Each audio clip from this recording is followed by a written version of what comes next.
Welcome to the Raise Rowdy podcast. My name is Kurt Ozan, and we have our esteemed guest today, Mr. Jesse Daniel. Hey, how you doing, Kurt? I'm good, bud. Thanks for making the trip into town and coming and joining us on the podcast here. Absolutely. Happy to do so, man. We were just talking before we started here, and I was just saying how much I enjoyed the new record. I appreciate it, man. Thank you. When are you coming in from? I just came in from Austin, Texas today. Mm-hmm. So I live just south of there in San Marcos, Texas. And so, just flew in just now up here doing some Nashville stuff. And, glad I got to stop in and say what's up. Yeah, for sure. What kind of Nashville stuff? Obviously some media things going on, right? Yeah, meeting up with my team.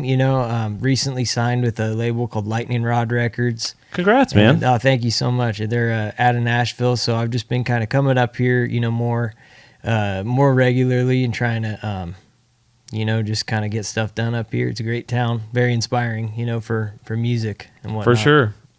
I was just recently in Dallas this last weekend for the 4th. Oh, and a lot of my friends that live in Dallas are kind of like poo-poo Austin a little bit. Oh, really? Is there a specific reason for that, I think, or? Yeah.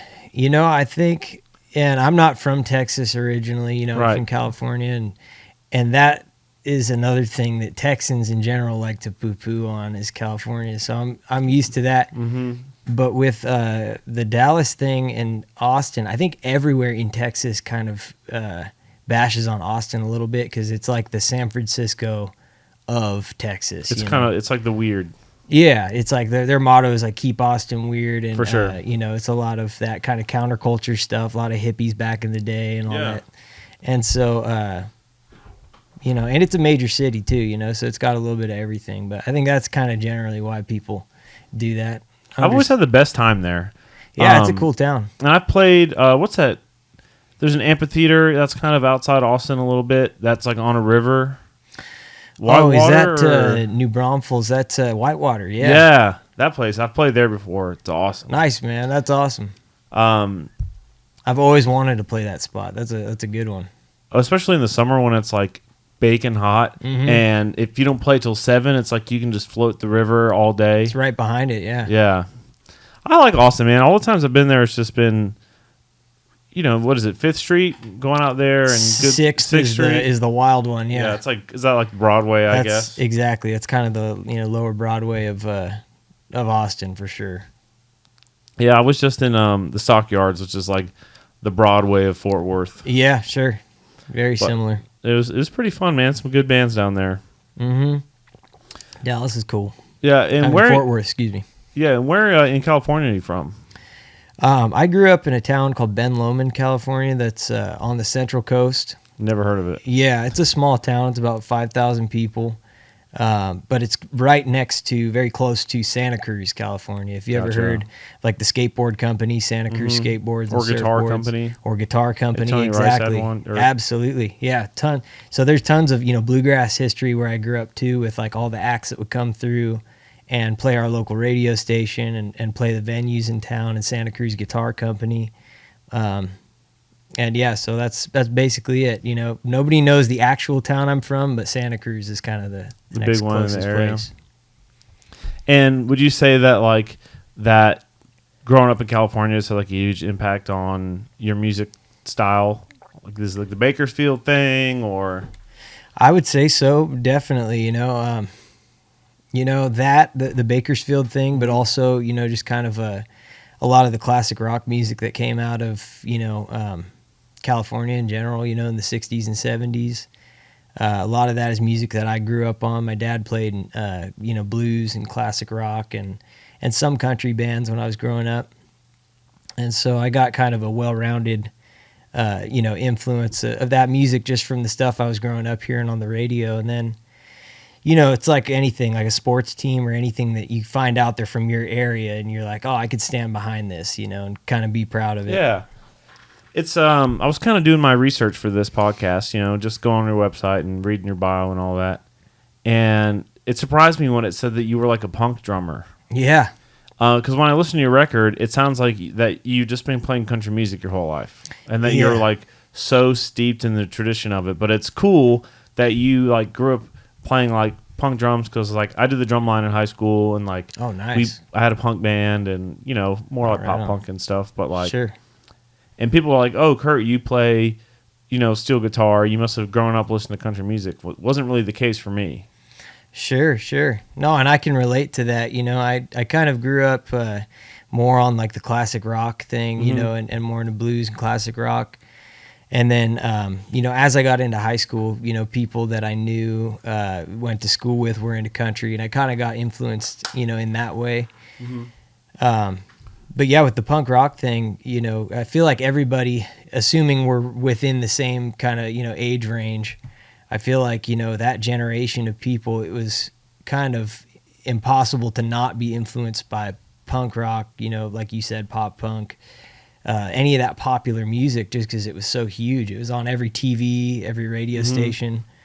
And, so I got really into like 80s, Southern California 80s punk rock, like Black Flag, Circle Jerks, bands like that, Adolescence, and a lot of nardcore bands like Ill Repute and Dr. No. What is a nardcore band?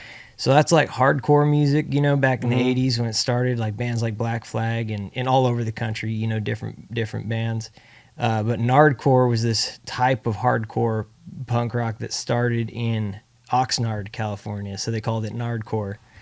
And it was this own little special area, and from about Santa Barbara down to Oxnard. And bands like RKL and for all the country fans who know nothing about this, they're like, okay, whatever. But no, that's fine. It's a real cool little piece of history that's out there. I was like getting to learn stuff like during these interviews, which is always one of my favorite parts. Yeah, it's some good stuff. It's some real, aggressive punk rock music, and that's what I really liked about it growing up. Was it was a good, way to channel my, emotion, whether it was anger or sadness or whatever I was going through. I could kind of put it through that filter of drumming, especially is such a physical expression of music.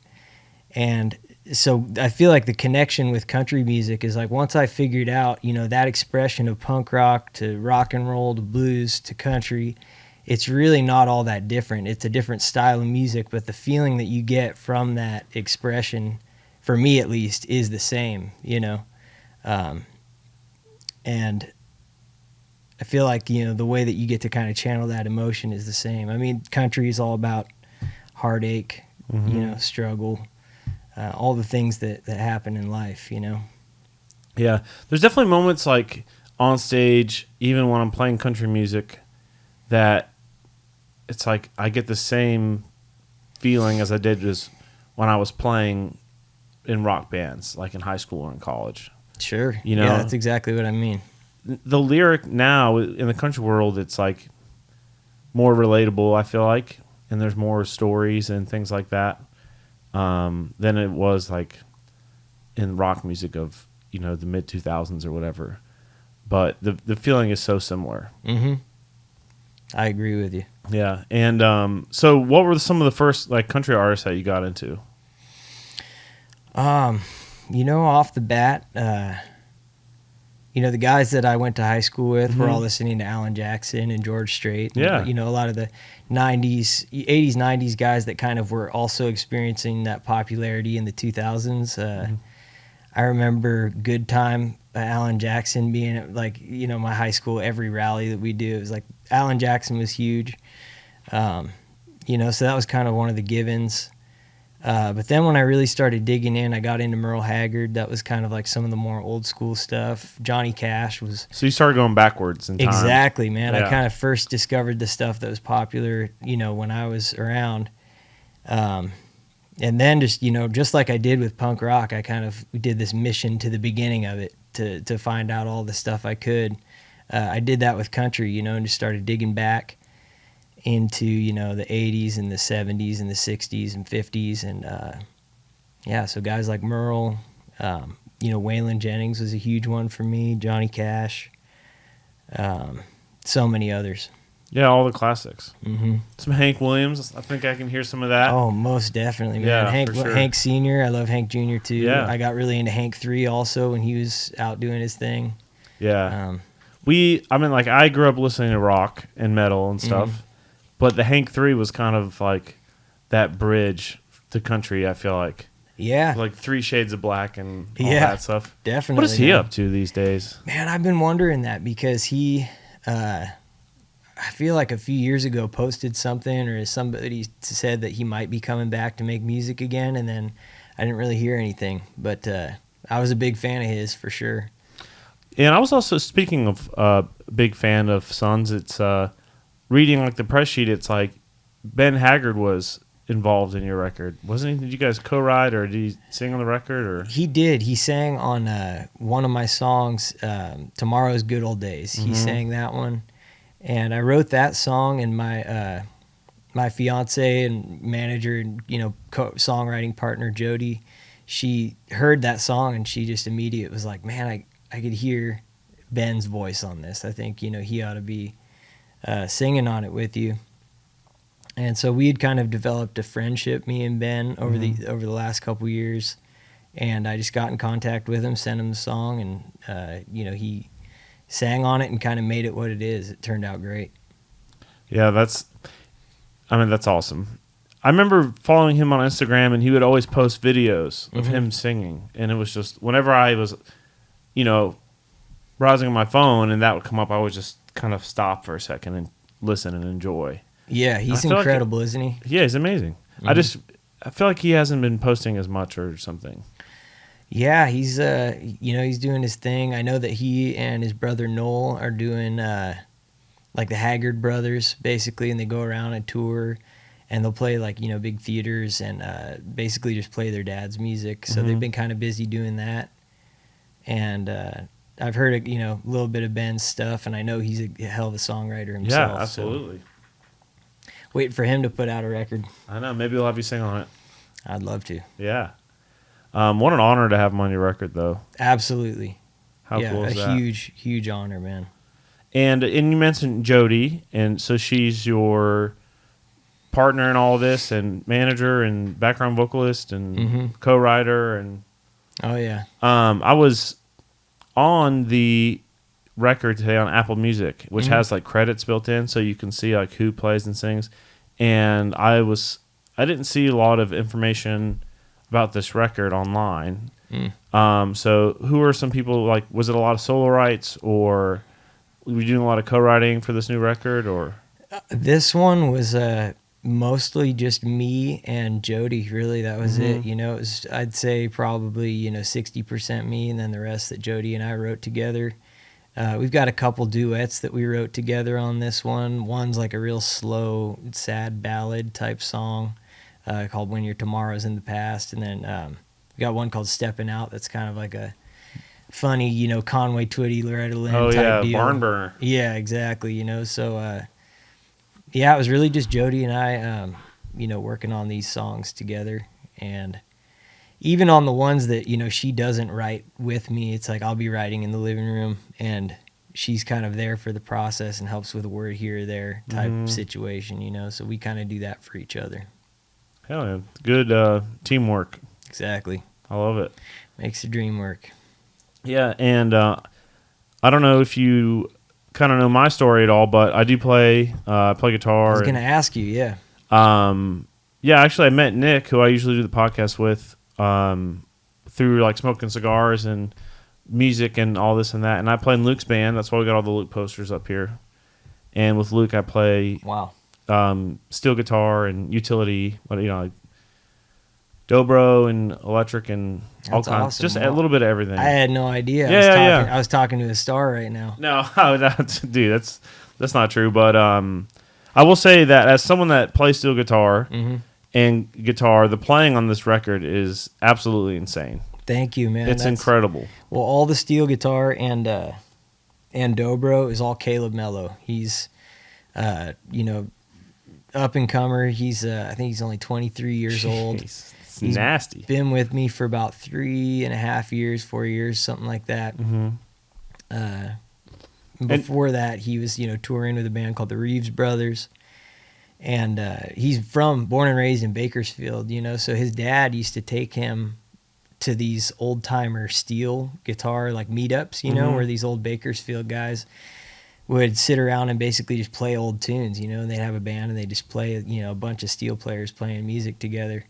And so he just kind of, like a sponge, absorbed that last little bit of Bakersfield magic that I feel like was out there, And you could hear it in his playing. He's just incredible. I thought for sure there was going to be some dude with white hair playing on this record. You say it's a 23-year-old is pretty wild. I mean, it's insane. All the playing on the record is insane. Yeah, and it really is, man. If anyone is an instrumentalist that's listening to this podcast and wants to hear some good chicken picking, this is the record to do it, because it's just like, appreciate that. There's lots of great hooks, and one thing that's cool is you can tell you guys went and cut things as a band, because there's so much like harmonizing licks, and the instrumentation and production on it's really cool and very Definitely. Complicated too. I appreciate that.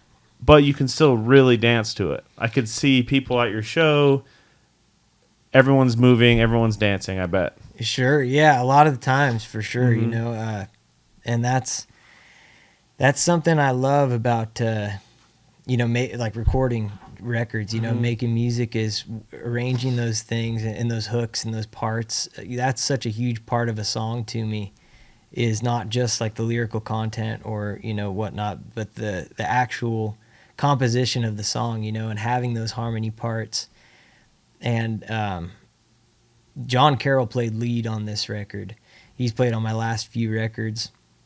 He's just a monster guitar player, but I write all the guitar parts. Like, I write all the intro parts, the outros. Like, I have kind of a general idea of the solos, of what I kind of want it to sound like and how I want it to go, but I'm fairly limited as a guitar player. Like, I can play the hell out of some rhythm and I can pick a little bit, but I'm no John Carroll, so I'll just kind of give him the gist of what I want it to be like, and he has really helped to bring those things to life. He and Caleb together, as far as, like you said, doubling up on all those harmony parts and stuff. That's like some of my favorite stuff in country music, music in general. Yeah, and I think a lot of times when you cutting music on Music Row, there's like the 10 to 2 slot, and so you get in and you knock that tune out, a couple tunes out. You don't always have time to work out harmony parts, especially when they're that fast. Sure. So being able to hear stuff like that, it's just different. It's to my ears, it's a traditional sound, but it sounds fresh to me and new, cool, which is great. Well, that's like the best compliment I could hope for, man. Yeah. That's exactly what I'm going for. Appreciate that.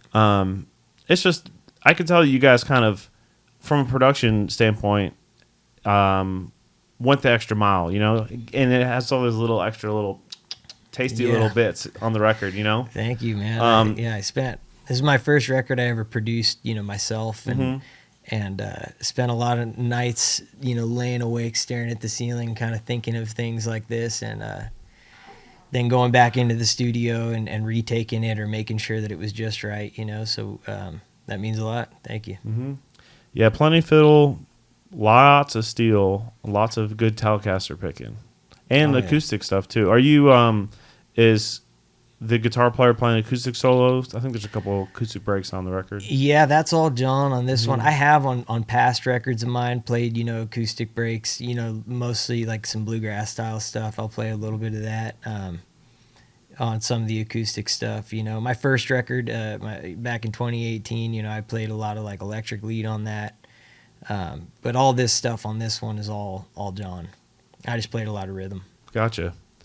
So what's the live show like?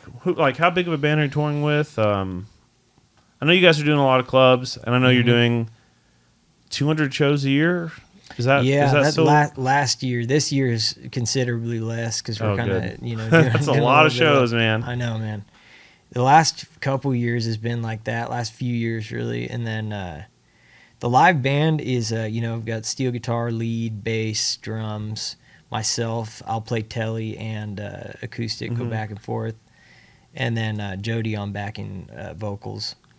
And we did for the West Coast. That's kind of my best market, so we'll Yeah, go for out sure. there and have the best turnouts and whatnot. So I wanted to bring like a good show and something new and more representative of like this record with the fiddle on it and everything. Mhm. So we had fiddle join us on this run, which was a lot of fun. And now we're kind of back just to doing it, the way that I said, with just the two tellies and steel. But it's cool because we kind of have worked a lot of those things into the live show, where it's guitar harmonies and the steel and guitars kind of double up on a lot of stuff, and drummer takes a solo, and we're able to really make a show. And that's always been kind of my goal, is to give people a show, even if they're in a club, and you're no stranger to that. You guys are playing huge places. If you could bring that same energy, in a small club to 200 people, it's kind of like dress for the job you want type of thing. We're trying to really just give people that experience, and it helps us to feed off of that energy when we get it back too. Makes the show better for everybody.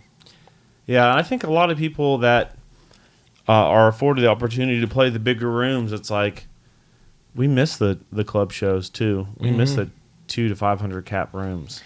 Yeah. There's something to be said for that, like, packed room full of energy that's right up there in your face, Yeah, and on the bigger shows, there's barricades and photo pits, and then by the time that's all spread out and the stage is bigger, it's like you lose that intimacy, I think, which is like why like Garth went and did like a dive bar tour. Yeah, I'm sure, you guys miss it, after a while. That's got to be a different set of challenges, Yeah. There's things I miss, of course, mainly the 2 hours on stage. You poor guys, you. I know. I don't miss the, the other, the catering not being there and all that stuff like that, but it's just so much fun, man. Yeah. Yeah, anytime you're out there playing music with, people you like and that you gel well with, it's whether, I've never played a stadium, but, biggest crowd I've ever played to is about 6,000 people, and that feeling was like everybody's right up front, big old festival. Mm-hmm.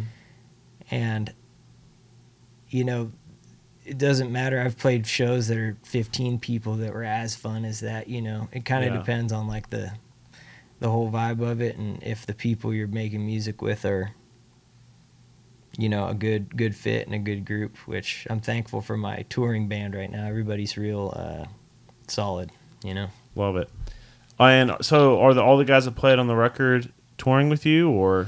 No, it's pretty much only one on the record was Caleb. Gotcha. And so he's my touring guy, and he'll play on records. And then everybody else is just they're all based out of Austin players, and some guys have been with me for a couple years. Some guys are new, and but yeah, it's fun. It's really fun to sit and just kind of work out the show and build it up. We're about to go out on the road with Charles Wesley Godwin. I love Charles. Yeah, I do too, man. I've never met him actually, but I like his music, and so we've been working out extravaganza type of opening set for that we're really trying to dial in. I've gotten the opportunity to tour with Charles a little bit for a couple weekends and just sub for his steel guitar player, and you're gonna have a blast, man. Let's go. I mean, they're opening for us now with Luke. That's awesome. Yeah, on Fridays, and talk about high energy too. Yeah, he's like all over the stage, running around. The whole band is for sure, especially Al, like the lead guitar player, and Chuck's producer is like, you'll be on stage and I'm playing whatever. And I'll be like, where's Al? And then I'll see him like at the top of the balcony. He had gone through a fire escape and ran around. And he comes out and he goes, it's like shredding. That's like, and then it's awesome. I always see videos and like clips of those guys doing stuff like that. That's cool. Yeah. So I can't wait to witness it. Yeah, Charles and the Allegheny High, they're good folks, man. Some of the best to tour with. That's good. Super nice, super talented. That's awesome. Y'all are going to have so much fun. Where are you guys playing? We're going up to the East Coast, so I know we're doing, some dates in like New Jersey, New York, Massachusetts, and then I think one that's not with him up in Toronto. We're doing a show up there, just one of ours. Oh, gotcha. Are y'all doing the Stage AE show in Pittsburgh? Do you know? I'm not 100% sure. I'll have to double check. Okay. That's one that I'm trying to get to because it's like a big show for him. Really? Where it's like, yeah, it's like selling out this big room. Oh, that's awesome. And I think I have the weekend off, so I'm like, might as well just do a road trip to Pittsburgh and go hang out for the weekend. That's so cool. Be fun to come see you live. Yeah, definitely. I'll let you know. I'll Yeah, double yeah. check on that one. So what else you got coming up? Oh, fuck, I just got a splinter from this table. Uh-oh.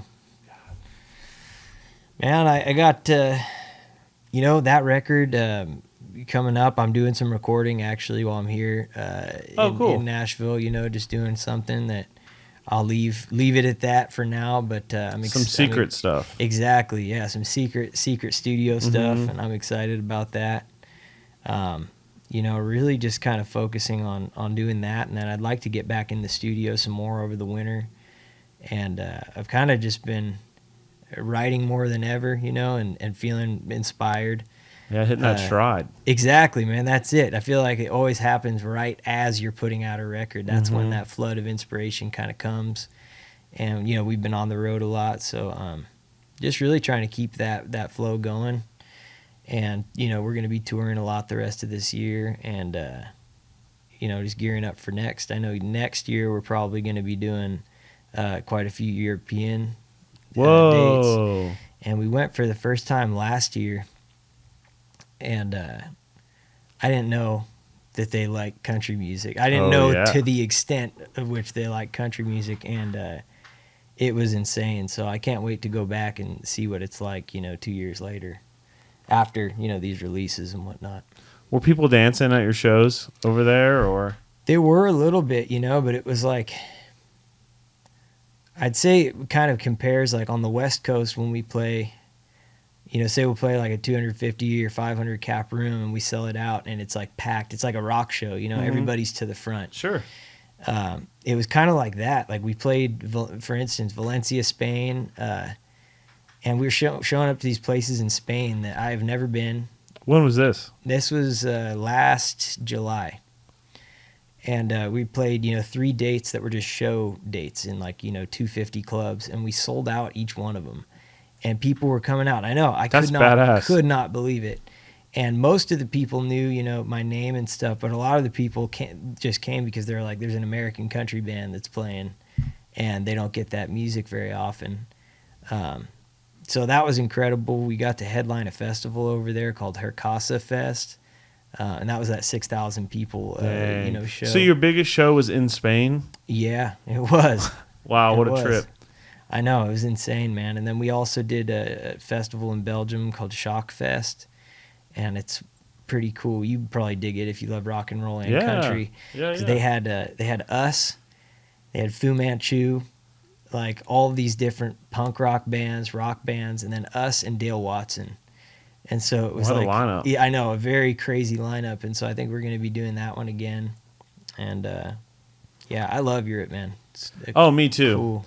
And the food was great, and the coffee, and I heard some great music over there too, like killer stuff. Yeah, especially like in Scotland, like all the traditional. I've never been to Scotland, man. I want to go. We had the night, my favorite night, probably one of my favorite nights of tour ever. At least that one where we weren't playing a show, but we went to this bar called Ben Nevins in Glasgow, which is like close to the venue we were playing, and Corey, our keys player, and we all had the day off, but we're like, let's just go get some food and then let's get a nice meal and then just go to bed early. Mm-hmm. I'm like, all right. So, we go to dinner and we're like, we'll split a bottle of wine, and then we're like, well, dinner was great. Like, let's just get a nightcap at this bar. Just one more. Yeah. And we went to this bar. We were walking there and we heard bluegrass music. Like American bluegrass music. Wow.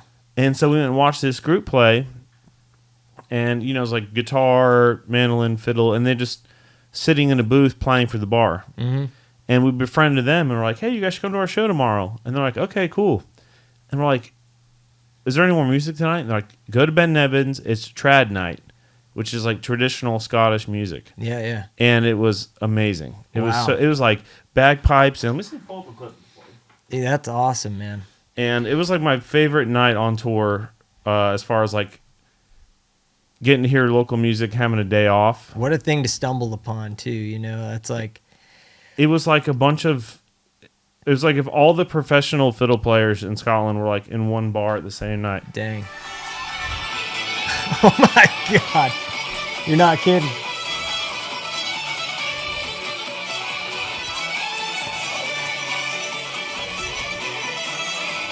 What was that hand drum? I don't know, man. And then this cat on the keys was like laying the bass down. Dude, That is awesome. dude, it was amazing. What a cool thing to stumble upon, man. Oh, yeah. I've always wanted to go to Scotland and Ireland. That's, you know, like I'm Scottish. That's like my heritage, you know. I've always wanted to go there. I've been at the UK. I did a little acoustic tour over in the UK last summer, and that was awesome. But we're planning on trying to go back, and I want to go see some stuff like that Yes. if I can. Well, I think it's every Sunday night at Ben Nevins. Ben if you're Nevins in Glasgow. In Glasgow, okay. Yeah. Well, just hit me up if you forget. I will for Yeah. sure. That's awesome. And then some of the guys like that we toured with were like the food was too different, so like they weren't into it, and they were like wanting to go get McDonald's and stuff. But I thought the food was great. Did you enjoy it over there? Or That's exactly how it was with us. Like half the band was, like for instance, my bass player at the time, good friend of mine. You know, he's a gentleman from El Paso, Texas. Only likes Mexican food. Grew up, you know, he's a Mexican dude. Only likes that. He's like hardcore into good Mexican food. And so we go to Spain, and he's like, all right, let's see like where this is like the motherland of where, you know, that came from. And he was like, this is bullshit, dude. He only wanted to eat, you know, stuff that he could find, you know, and that's how a couple of the other guys were too, like, you know, the more American stuff. For me, it was like there's certain stuff I liked, there's certain stuff you know, that I didn't. Trying to think. The mayonnaise on fries thing that they do in Belgium. I am not a fan of that. I love it. See, my Jody, she loved it. Yeah. She loves mayonnaise on anything. But that kind of made me want to gag. I was like, I can't do it. But you know, I'm willing to try anything. You know what I mean? And see what's up with it. Also, when you're traveling and you're not getting the best sleep, and sometimes you just need that comfort food. Yeah. You know, it's like you just want that Big Mac and fries and yeah, Coke. that was Eddie's my old bass player's thing. He's like, yeah, I'm not really feeling adventurous. You know, we're on the road, we're working hard. I'm trying to just do my thing, get something that I know. You know. Yeah. But I'm trying to think. There were some funny things that Dale Watson had told me about playing in Poland, and he told me they were starving. They'd been traveling all day. Uh-oh. And the guys were like, hey, we've got a good meal for you prepared. And so they go into the green room, and they're like, oh, finally. They set their bags down, and they bring out this plate. And he was like, Jesse, I kid you not, it was a plate with a block of Jell-O, and in the center of the Jell-O was a fucking pike's head. Oh, Like a pike fish. And he was like, we all just kind of stared at this thing, and we're all starving, and we're like, all right, guess we're not eating tonight. That's got to be a prank, right? Like The Office where like Jim puts the stapler in Jell-O or something? Yeah, I mean, shoot. That's what he said, you know. I don't know if that's like a specialty over there, pike's head in Jell-O, but... Yeah, there's sometimes when you're traveling in another country where, like in Australia, it's like, sometimes it just feels like you're in an American city. But, Really? But instead of a latte, it's a flat white, you know, or like, I mean, there's a lot of different things about Australia, but a lot of times, you know, you can find regular food, you know, American style stuff. Sure. It's just healthier versions of it. But then sometimes when you're traveling and you get a pike's head in Jell-O and you're like, yeah. okay, I think I'm ready to go home soon. Yeah, you know, exactly. Or, you know, I want a home cooked meal. That was it. You know, I remember feeling like I had really gained this perspective, you know, on being from the United States, and kind of grown to appreciate these other countries I went to, and, you know, appreciated their culture and their food and everything and the people. But I also had this sense of coming home and being like, man, I'm glad that I live here, you know. And yeah, absolutely. Made me appreciate the things about being from the States, you know. I remember coming through customs after we got like our flights canceled, and we had this 2 days of travel in between airports in Europe. And then we came back, and it was like, welcome to the United States. And I was like, oh, thank God. I'm home. Yeah, exactly. Kiss the ground. Yeah. But yeah, I love traveling, man. Me too. I mean, you're counting the miles for sure, right? Yeah, that's it. That's what that whole record's or that whole song's about, you know. Yeah, it's like a love record or like a love letter to traveling. That's it. To traveling and kind of like being a lifer musician, you know, and just doing that, and I love it. You playing any drums in the set or? No, so we've talked about that, man. Yeah, doing some D beats, some fast stuff. I wanted to work that into the set, and my drummer is totally down for it. He's like, you let me know, and we'll work out a thing, you know, where he just takes the kick, and I come over and switch over, and then just do some stuff. But we have not worked it out. But that inspires me. I'm going to talk to him now. We're going to, maybe for the Charles run or something like that, we'll have to work that in. For sure. Yeah, you don't see a lot of singers doing that. No. I was it's cool. Let's see, what year was it? Probably 2006 or something. And I was living in Boston, and I was teaching guitar lessons and working in restaurants and doing that whole thing. And one of my students was, his parent was like, hey, we have extra tickets to go see Maroon 5. Do you want to go? And I was like, sure. Yeah. And this was like Songs About Jane record. They were touring, I think that was the right year. And at the end of the set, Adam Levine gets on drums, and the singer comes and they play Back in Black, and like the drummer sang it and like crushed it. Yeah, it was awesome. Yeah, it was sick. See, I'd love to work something like that in, you know, and I want maybe Jody to take the lead on one song, and I'll get back on the drums and do something like that. We'll make it happen. As long as I get a drum solo, I'm happy. That's what I want to do. Were you like a Warped Tour kid at all? Did you go to Warped Tour? Or? Yeah, I did, man. I went to Warped Tour a few different years. First time I went, I was pretty young. I think my dad took me and a friend from school, and then my brother was a big skateboarder, and he used to do the competitions. He was like a really good skateboarder. Oh, cool. Sponsored and stuff, and so he got me into the Warped Tour for a couple different years, and he'd go skate the ramp, and like we'd watch his, you know, comp, and then we'd go, you know, watch bands the rest of the day. So that was kind of my experience with it. I went one year. I was always more into like metal and stuff than I was, but like by the time I was in high school, I went one year, had a blast, and my parents loved Me First and the Gimme Gimmes. Oh, really? Do you know them? Yeah. And so we went and watched them together as a family, you know, Warped Tour, going with family. And that's cool. My parents like always took me to concerts. Like, so did my dad. Always did too, man. That's awesome. Yeah, like thank God for our parents. No doubt, that, man. You know? Amen. Anything from Warped Tour to Pat Metheny, you know, like jazz stuff to all kinds of different things. But that's so cool. So they like Me First in the Gimme Gimmes and jazz. Oh yeah, that's awesome. Everything. That's an eclectic. Yeah, taste. We're all over the place. Yeah, that's cool. Same with us. I loved the Warped Tour thing was cool because you get to see bands like, you know, like them or Pennywise or NoFX or whatever. And then they'd have some of like the more legacy punk, you know, like Black Flag or bands like that, you know, play or you know, and then all of the. There's a lot of stuff on there I remember not, you know, really caring for. Like you said, you were more into metal. I was kind of more into like the old school punk and hardcore stuff. For sure. But I had a similar path where like you found punk and went backwards, and you found country and went backwards. Like I've got and Justice for All record was like my first Metallica record. Oh, hell yeah. And then me and my friends got into it, and then we kind of went backwards, and then like you found like Led Zeppelin and like Sabbath and stuff like that. Sure, yeah. Man, that's like as good as it gets is like Led Zeppelin. Yeah. As far as like just rock and roll goes, you know, they're like one of the greatest rock and roll bands of all time. Absolutely. And yeah, I've been on a big kick, kind of going back, listening to the stuff I grew up on. Like my dad was huge on Allman Brothers, Led Zeppelin, all the that good stuff, man. Yeah.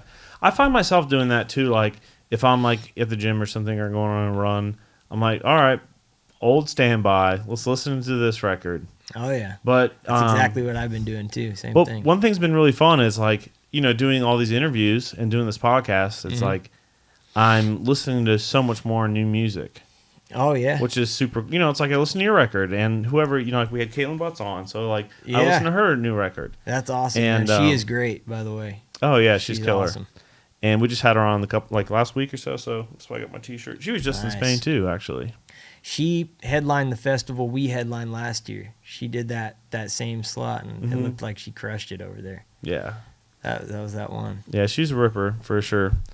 And but it's always like that comfort food that we're talking about. Those records that you grew up listening to. It's like Zeppelin 4. It's always going to be good.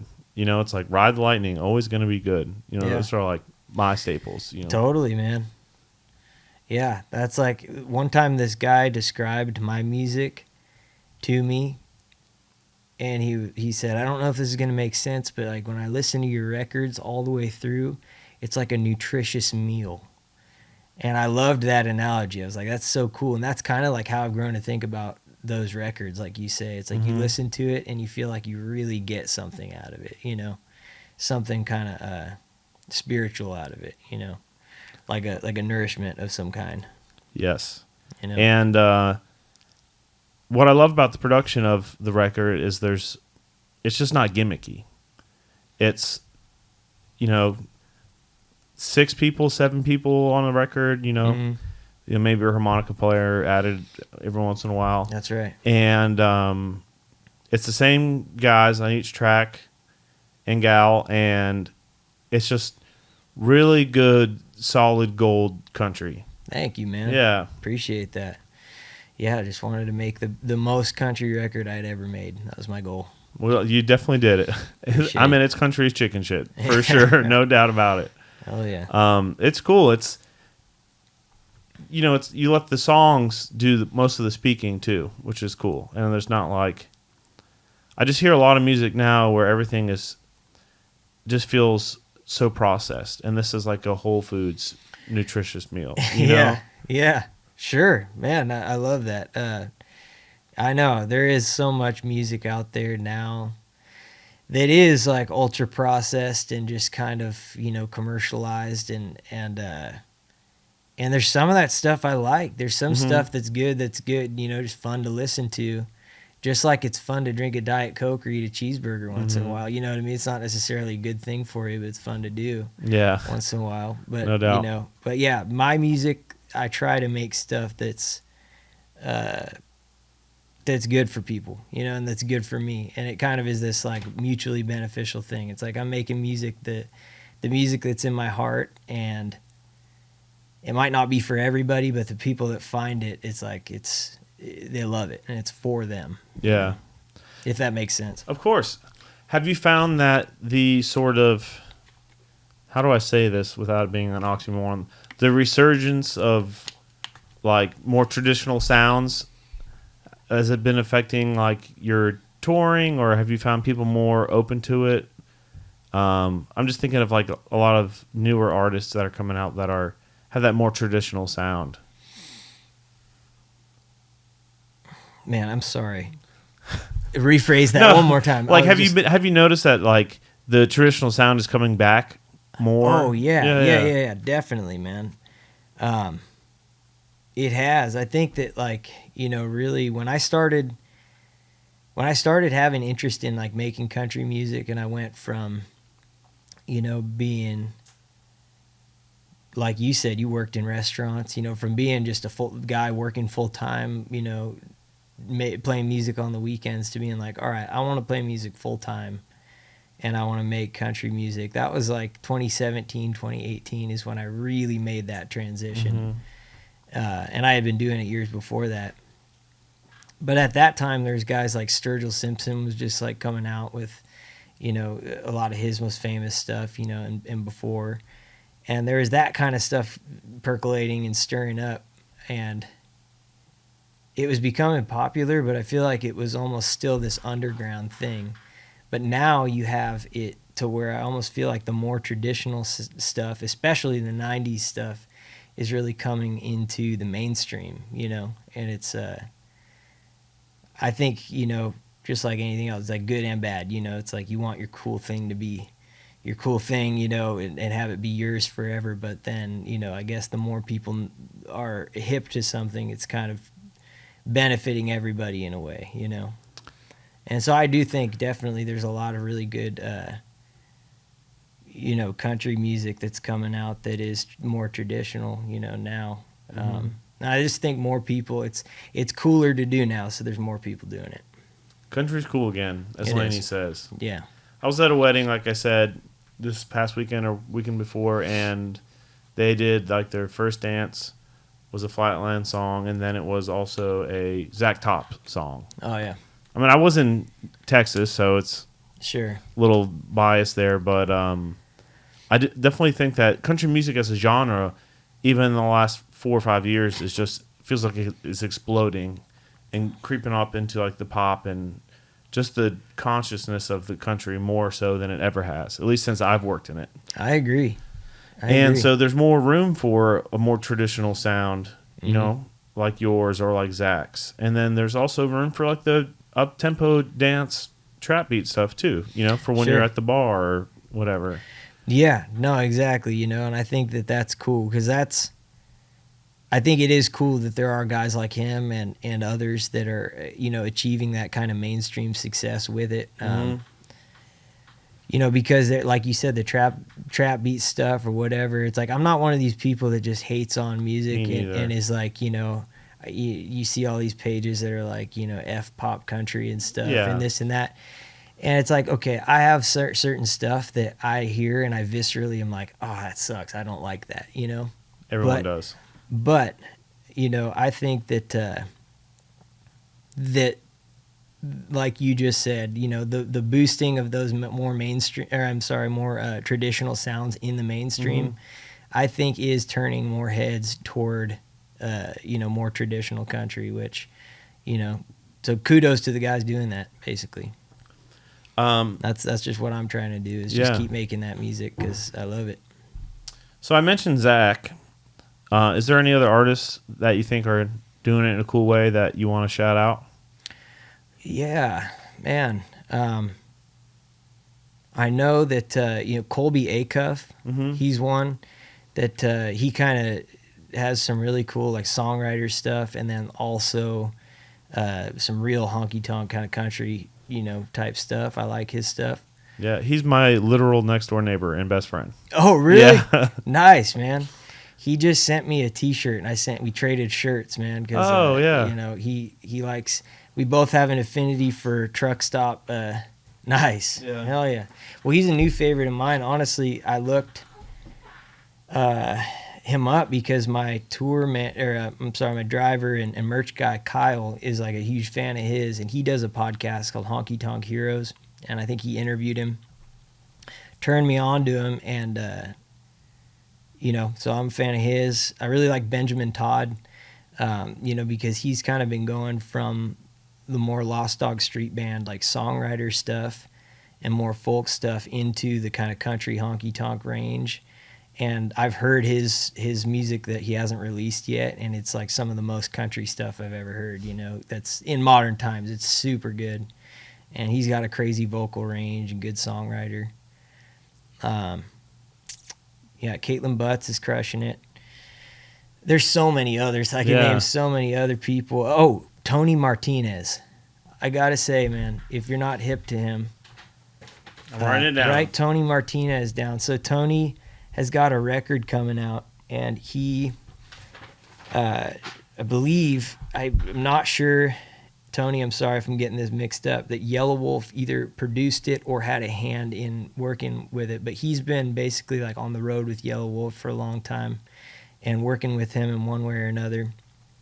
And I've known Tony since years ago. He was a guitar player for Whitey Morgan.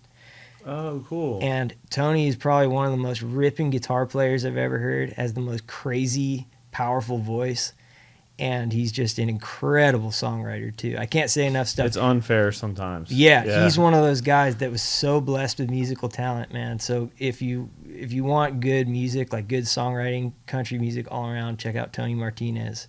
I do want that. Yeah, you'd love him if you like that stuff. Hell yeah. I could go on and on. Shoot. Well, I think that's plenty for now. I'll give me a lot of homework to do. All right. Yeah, some that's future it. guests to check out. Yep, for sure. That's crazy about Colby. That's cool. He's your neighbor. Yeah, and he's on the road with us now with Luke. He's on the Saturdays. That is great. Yeah. So small world, man. Keeps on getting smaller. Yeah, no doubt. It does. Especially when you're in Nashville. Yeah. You know, they call it Little Big Town for a reason. Sure. Yeah, and I don't live here, but I Yeah. come up here, pretty frequently now that we're working with Lightning Rod, and it's been really cool to see those things, see how that kind of network gets smaller and smaller once you get to know people, and it's a cool community. Yeah, man. Well, thanks for coming on. I think this. You bet, Kurt. Thank you for having me, man. Absolutely, man. Absolutely. Of course. You want to plug your socials before we get out of here? Yeah, you bet. I'm just, on all the socials at the Jesse Daniel. Not And, without the S. No S. Yeah, no S on that name. It's just Jesse Daniel. And jessedanielmusic.com is my website. And, you can find me on all the streaming platforms and all that stuff. Hell yeah, man. Well, it's an honor to have you, and we'll catch you on the front row. Thank you so much, brother. Yes, sir. Thank you. All right, bye.